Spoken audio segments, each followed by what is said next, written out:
He's going to like sort of therapize you, right? So he is going to make it seem like you are the problem. Your reaction to his abuse is the problem, not the abuse itself. So, like that example I gave you of my client who was being severely physically abused by her husband, but he knew to do it in ways so you couldn't see scars or bruises and stuff. And then she would get angry, fight back. And he said she had an anger problem.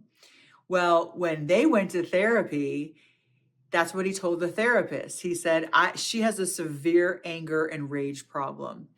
And that's why we're here today. And a well-trained therapist, which there's not a lot out there, there is not a lot out there who are well-trained, have a well-trained eye for narcissism, for abuse situations, because it's, again, the woman's not coming in, right? And so a well-trained therapist would say, well, tell me what precipitated the anger. And maybe she'll tell her, maybe she won't. A lot of times women won't just, especially if it's on the first visit, they're not just going to say, well, my husband was just trying to choke me, or my husband was trying to block me from getting in the car, or whatever it is. And so he will make it seem like you're in therapy because of your reaction to his abuse.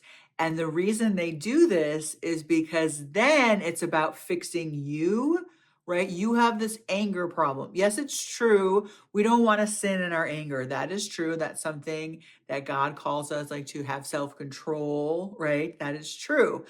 And he will use that against you though. Like you already know that because you're not like that with anyone else, right? You don't react like that to anyone else because no one else is abusing you. He's abusing you. And abusers love to do that because it takes the focus off of their abuse and puts it on your reaction to the abuse. And a very common thing you will hear abusers say, narcissists say, my wife is crazy.